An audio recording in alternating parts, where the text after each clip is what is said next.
Mary Poppins by P.L. Travers. Chapter 6. Bad Tuesday. It was not very long afterwards that Michael woke up one morning with a curious feeling inside him. He knew the moment he opened his eyes that something was wrong, but he was not quite sure what it was. "What is today, Mary Poppins?" he inquired, pushing the bedclothes away from him. "Tuesday," said Mary Poppins. "Go and turn on your bath. Hurry," she said, as he made no effort to move. He turned over and pulled the bedclothes up over his head, and the curious feeling increased. "What did I say?" said Mary Poppins in that cold, clear voice that was always a warning. Michael knew now what was happening to him. He knew he was going to be naughty. "I won't," he said slowly, his voice muffled by the blanket. Mary Poppins twitched the clothes from his hand and looked down upon him. "I won't!" He waited, wondering what she would do, and was surprised when, without a word, she went into the bathroom and turned on the tap herself. He took his towel and went slowly in as she came out.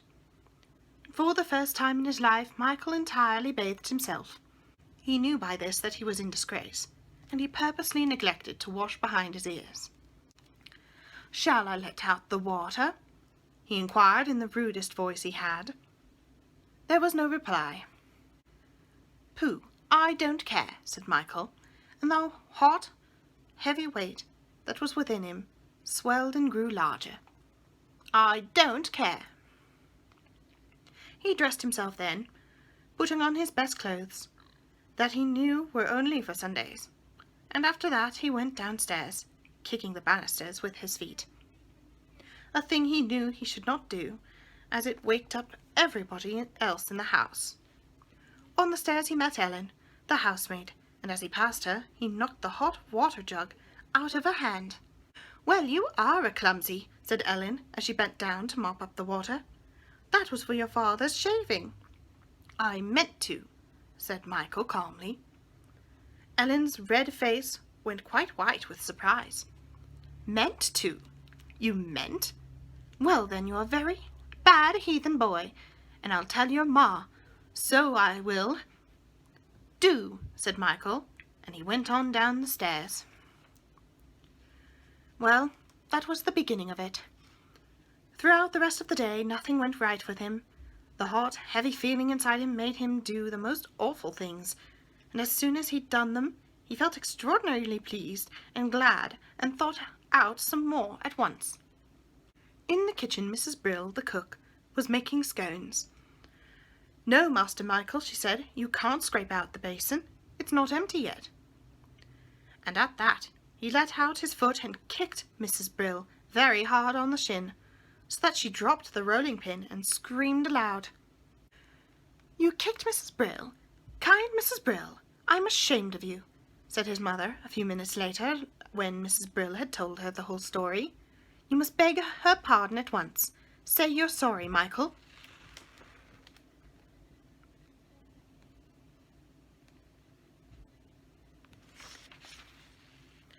"But I'm not sorry. I'm glad. Her legs are too fat," he said, and before they could catch him, he ran away up the area steps and into the garden. There he purposely bumped into Robertson A., who was sound asleep on top of one of the best rock plants, and Robertson A. was very angry. "I'll tell your pa," he said threateningly. "And I'll tell him you haven't cleaned the shoes this morning," said Michael, and was a little astonished at himself. It was his habit, and Jane's always, to protect Robertson A., because they loved him and didn't want to lose him. But he was not astonished long, for he had begun to wonder what he could do next, and it was no time before he thought of something. Through the bars of the fence he could see Miss Lark's Andrew daintily sniffing at the next-door lawn, and choosing for himself the best blades of grass. He called softly to Andrew and gave him a biscuit out of his own pocket, and while Andrew was munching it, he tied Andrew's tail to the fence with a piece of string. Then he ran away with Miss Lark's angry, outraged voice screaming in his ears, and his body almost bursting with the exciting weight of that heavy thing inside him. The door of his father's study stood open, for Ellen had just been dusting the books. So Michael did a forbidden thing. He went in, sat down at his father's desk, and with his father's pen began to scribble on the blotter. Suddenly his elbow, knocking against the ink-pot, upset it, and the chair and the desk and the quill pen and his own best clothes were covered with great spreading stains of blue ink. It looked dreadful, and fear of what would happen to him stirred within Michael. But in spite of that, he didn't care. He didn't feel the least bit sorry. "That child must be ill," said Mrs. Banks when she was told by Ellen, who suddenly returned and discovered him of the latest adventure. "Michael, you shall have some syrup of figs." "I'm not ill. I'm weller than you," said Michael rudely. "Then you're simply naughty," said his mother, "and you shall be punished." And, sure enough, 5 minutes later, Michael found himself standing in his stained clothes in a corner of the nursery, facing the wall. Jane tried to speak to him when Mary Poppins was not looking, but he would not answer, and put out his tongue at her. When John and Barbara crawled along the floor, and each took hold of one of his shoes and gurgled, he just pushed them roughly away. And all the time he was enjoying his badness, hugging it to him as though it were a friend, not caring a bit. "I hate being good," he said aloud to himself, as he trailed after Mary Poppins and Jane in the perambulator on the afternoon walk to the park. "Don't dawdle," said Mary Poppins, looking back at him. But he went on dawdling and dragging the sides of his shoes along the pavement in order to scratch the leather. Suddenly Mary Poppins turned and faced him, one hand on the handle of the perambulator. "You," she began, "got out of bed the wrong side this morning." "I didn't," said Michael. "There is no wrong side of my bed." "Every bed has a right and a wrong side," said Mary Poppins primly. "Not mine. It's next to a wall." "That makes no difference. It's still a side," scoffed Mary Poppins. "Well, is the wrong side the left side, or is the wrong side the right side? Because I got out on the right side, so how can it be wrong?" "Both sides were the wrong side this morning, Mr. Smarty." "But it has only one, and if I got out the right side," he argued. "One more word from you," began Mary Poppins, and she said it in such a peculiarly threatening voice that even Michael felt a little nervous. "One more word, and I'll—" She did not say what she would do, but he quickened his pace. "Pull yourself together, Michael," said Jane in a whisper. "You shut up," he said, but so low that Mary Poppins could not hear. "Now, sir," said Mary Poppins, "off you go. In front of me, please. I'm not going to have you stravaiging behind any longer. You'll oblige me by going on ahead." She pushed him in front of him. "And," she continued, "there's a shiny thing sparkling on the path just along there. I'll thank you to go and pick it up and bring it to me. Somebody's dropped their tiara, perhaps." Against his will, but because he didn't dare not to, Michael looked in the direction in which she was pointing. Yes, there was something shining on the path. From that distance it looked very interesting, and its sparkling rays of light seemed to beckon him. He walked on, swaggering a little, going as slowly as he dared and pretending that he didn't really want to see what it was. He reached the spot, stooping, picking up the shining thing. It was a small round sort of box, with a glass top, and on the glass an arrow marked. Inside, a round disc that seemed to be covered with letters swung gently as he moved the box. Jane ran up and looked at it over his shoulder. "What is it, Michael?" she asked. "I won't tell you," said Michael, though he didn't know himself. "Mary Poppins, what is it?" demanded Jane, as the perambulator drew up beside them. Mary Poppins took the little box from Michael's hand. "It's mine," he said jealously. "No, mine," said Mary Poppins. "I saw it first, but I picked it up. He tried to snatch it from her hand, but she gave him such a look that his hand fell to his side. She tilted the round thing backwards and forwards, and in the sunlight the disc and its letters went careering madly inside the box. "What's it for?" asked Jane. "To go around the world with," said Mary Poppins. "Pooh," said Michael. "You go around the world in a ship or an aeroplane. I know that. The box thing wouldn't take you round the world." "Oh, indeed, wouldn't it?" said Mary Poppins, with a curious I-know-better-than-you expression on her face. "Just you watch." And holding the compass in her hand, she turned towards the entrance of the park and said the word North. The letters slid round the arrow, dancing giddily. Suddenly the atmosphere seemed to grow bitterly cold, and the wind became so icy that Jane and Michael shut their eyes against it.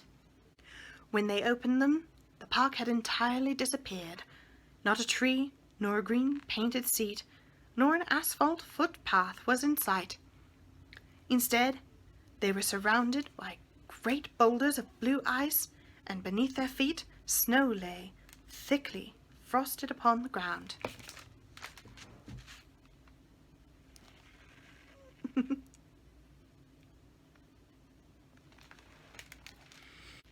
"Uh-oh!" cried Jane, shivering with cold and surprise, and she rushed to cover the twins with their perambulator rug. "What has happened to us?" Mary Poppins sniffed. She had no time to reply, however, for at that moment a white furry head peered cautiously around a boulder. Then a huge polar bear leapt out and, standing on his hind legs, proceeded to hug Mary Poppins. "I was afraid you might be trappers," he said. "Welcome to the North Pole, all of you." He put out a long pink tongue, rough and warm as a bath towel, and gently licked the children's cheeks. They trembled. Did polar bears eat children, they wondered? "You're shivering," the bear said kindly. "That's because you need something to eat. Make yourselves comfortable on this iceberg." He waved a paw at the block of ice. "Now, what would you like? Cod? Shrimps? Just something to keep the wolf from the door?" "I'm afraid we can't stay," Mary Poppins broke in. "We're on our way around the world." "Well, do let me get you a little snack. It won't take me a jiffy." He sprang into the blue-green water and came up with a herring. "I wish you could have stayed for a chat." He tucked the fish into Mary Poppins' hands. "I long for a bit of gossip." "Another time, perhaps," she said, "and thank you for the fish." "South," she said to the compass. It seemed to Jane and Michael then that the world was spinning round them. As they felt the air getting soft and warm, they found themselves in a leafy jungle from which came a noisy sound of squawking. "Welcome!" shrieked a large hyacinth macaw, who was perched on a branch with outstretched wings. "You're just the person we need, Mary Poppins. My wife's off gadding, and I'm left to sit on the eggs. Do take a turn. There's a good girl. I need a little rest." He lifted a spread wing cautiously, disclosing a nest with 2 white eggs. "Alas, this is just a passing visit. We're on our way around the world." "Gracious, what a journey! We'll stay for a little moment so that I can get some sleep. If you can look after all those creatures," he nodded to the children. "You can keep 2 small eggs warm. Do, Mary Poppins, and I'll get you some bananas instead of that wriggling fish." "It was a present," said Mary Poppins. "Well, well, keep it if you must. But what madness to go gallivanting around the world when you could stay and bring up our nestlings. Why should we spend our time sitting when you could do it as well?" "Better, you mean," sniffed Mary Poppins. Then, to Jane and Michael's disappointment, for they would dearly have liked some tropical fruit, she shook her head decisively and said, "East." Again the world went spinning round them, or were they spinning round the world? And then, whichever it was, ceased. They found themselves in a grassy clearing surrounded by bamboo trees. Green paper-like leaves rustled in the breeze, and above that quiet swishing they could hear a steady rhythmic sound, a snore, or was it a purr? Glancing round, they beheld a large furry shape, black with blotches of white. Or was it white with blotches of black? They could not really be sure. Jane and Michael gazed at each other.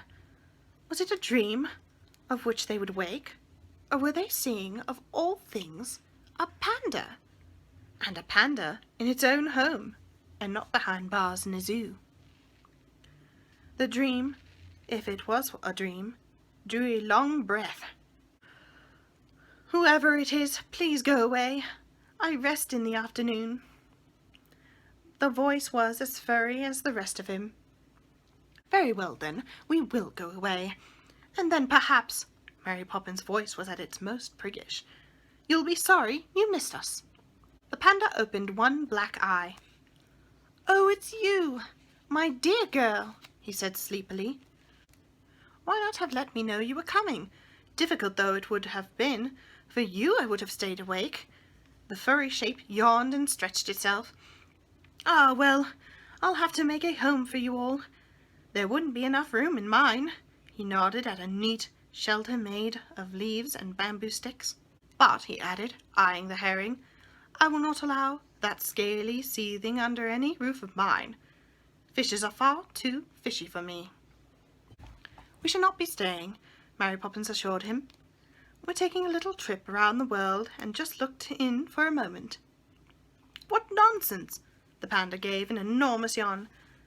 "Traipsing wildly round the world when you could stay here with me? Never mind, my dear Mary. You always do what you want to do, however absurd and foolish. Pluck a few young bamboo shoots. They'll sustain you till you get home. And you two," he nodded to Jane and Michael, "tickle me gently behind the ears. That always sends me to sleep."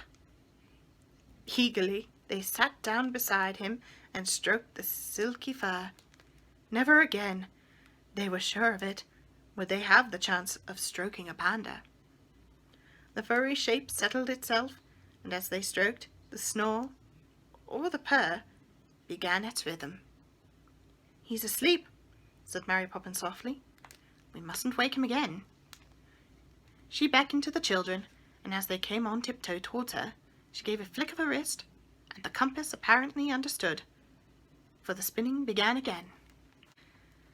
Hills and lakes, mountains and forests went waltzing around them to unheard music. Then again the world was still, as if it had never moved. This time they found themselves on a long white shore with wavelets lapping and curling against it, and immediately before them was a cloud of whirling, swirling sand, from which came a series of grunts. Then slowly the cloud settled, disclosing a large black and grey dolphin, with a young one at her side. "Is that you, Amelia?" called Mary Poppins. The dolphin blew some sand from her nose and gave a start of surprise. "Well, of all people, it's Mary Poppins! You're just in time to share our sand bath. Nothing like a sand bath for cleansing the fins and tail." "I had a bath this morning, thank you." "Well, what about those young ones, dear? Couldn't they do with a bit of scouring?" "They have no fins and tails," said Mary Poppins, much to the children's disappointment. They would have liked to roll in the sand. "Well, what on earth or sea are you doing here?" Amelia demanded briskly. "Oh, just going round the world, you know," Mary Poppins said airily, as though going round the world was a thing you did every day. "Well, it's a treat for Froggy and me, isn't it, Froggy?" Amelia butted him with her nose, and the young dolphin gave a friendly squeak. "I call him Froggy because he so often strays away, just like the frog that would a-wooing go, whether his mother would let him or no. Don't you, Froggy?" His answer was another squeak. "Well, now for a meal. What would you like?" Amelia grinned at Jane and Michael, displaying a splendid array of teeth. "There's cockles and mussels, alive, oh, and the seaweed here is excellent." "Thank you kindly, I'm sure, Amelia, but we have to be home in half a minute." Mary Poppins laid a firm hand on the handle of the perambulator. Amelia was clearly disappointed. "Whatever kind of visit is that? Hello and goodbye in the same breath. Next time you must stay for tea, and we'll all sit together on a rock and sing a song to the moon. Eh, Froggy?" Froggy squeaked. "That will be lovely," said Mary Poppins, and Jane and Michael echoed her words. They had never yet sat on a rock and sung a song to the moon. "Well, au revoir, one and all. By the way, Mary, my dear, were you going to take that herring with you?" Amelia greedily eyed the fish, which, fearing the worst was about to happen, made itself as limp as it could in Mary Poppins' hands. "No, I am planning to throw it back to the sea." The herring gasped with relief. "A very proper decision, Mary." Amelia toothily smiled. "We get so few of them in these parts, and they make a delicious meal. Why don't we race for it, Froggy and me? When you say go, we'll start swimming and see who gets it first." Mary Poppins held the fish aloft. "Ready, set, go," she cried, and as if it were a bird rather than fish, the herring swooped up and splashed into the sea. Dolphins were after it in a second, two dark, striving shapes rippling through the water. Jane and Michael could hardly breathe. Which would win the prize, or would the prize win escape? "Froggy! Froggy!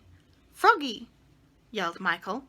If the herring had to be caught and eaten, he wanted Froggy to win. "Froggie!" The wind and sea both cried the name, but Michael's voice was the stronger. "What do you think you're doing, Michael?" Mary Poppins sounded ferocious. He glanced at her for a moment and turned again to the sea. But the sea was not there. Nothing but a neat green lawn. Jane, agog, beside him, the twins in the perambulator, and Mary Poppins pushing it in the middle of the park. "Jumping up and down and shouting, making a nuisance of yourself. One would think you had done enough for one day. Step along at once, please." "Round the world and back in a minute. What a wonderful box," said Jane. "A compass, not a box, and it's mine," said Michael. "I found it. Give it to me." "My compass, thank you," said Mary Poppins, as she slipped it into her pocket. He looked as if he would like to kill her, but he shrugged his shoulders and stalked off, taking no notice of anyone. The burning weight still hung heavily within him. After the adventure with the compass, it seemed to grow worse, and towards the evening he grew naughtier and naughtier. He pinched the twins when Mary Poppins was not looking, and when they cried, he said in a false, kind voice, "Why, darlings, what is the matter?" But Mary Poppins was not deceived by it. "You've got something coming to you," she said significantly, but the burning thing inside him would not let him care. He just shrugged his shoulders and pulled Jane's hair, and after that he went to the supper table and upset his bread and milk. "And that," said Mary Poppins, "is the end. Such deliberate naughtiness I never saw. In all my born days I never did, and that's a fact. Off you go, straight into bed, with you, and not another word." He had never seen her look so terrible. But he didn't care. He went into the knight's nursery and undressed. No, he didn't care. He was bad, and if they didn't look out, he'd be worse. He didn't care. He hated everybody. If they weren't careful, he would run away and join a circus. There! Off went a button. Good!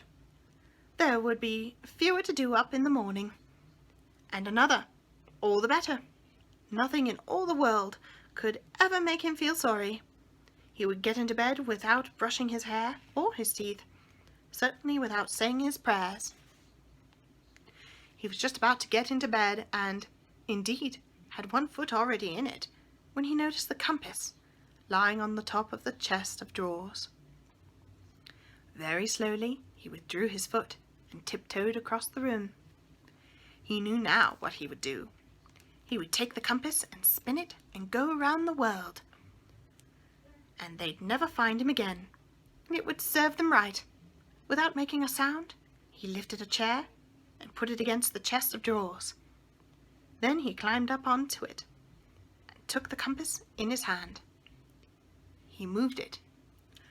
North, south, east, west, he said very quickly, in case anybody should come in before he got well away. A noise behind the chair startled him, and he turned around guiltily, expecting to see Mary Poppins.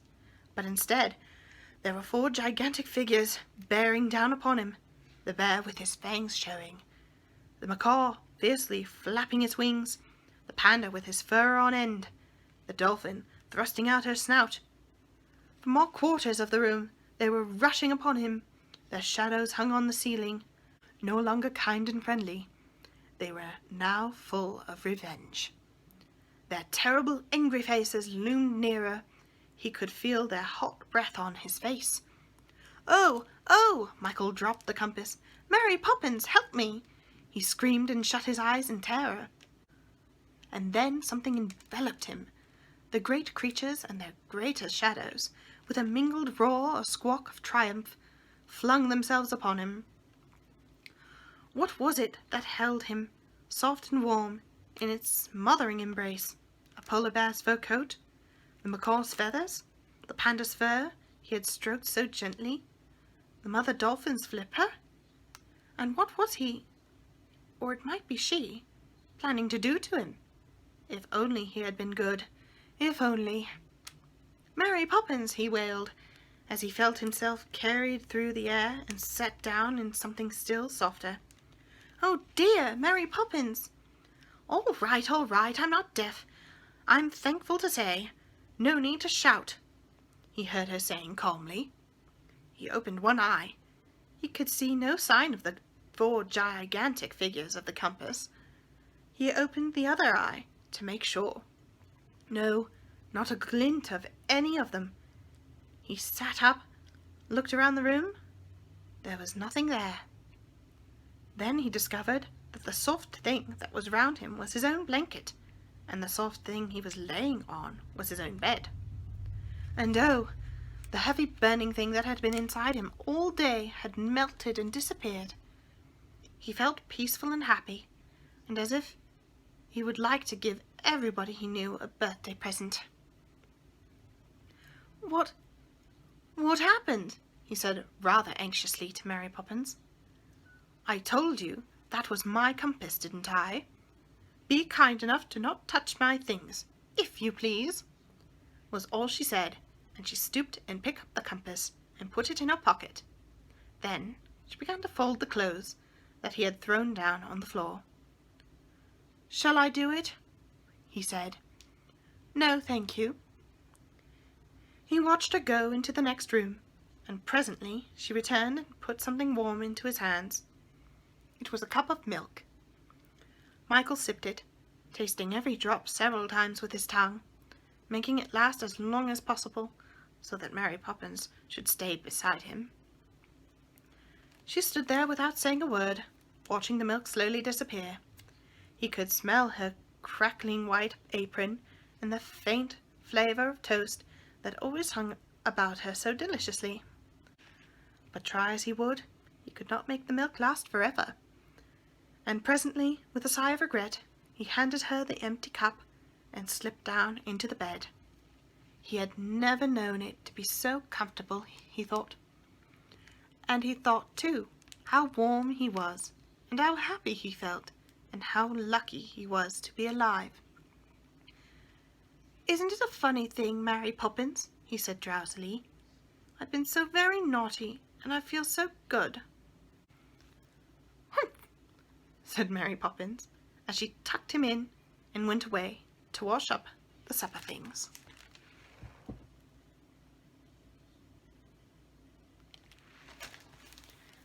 I hope that you enjoyed the story this evening.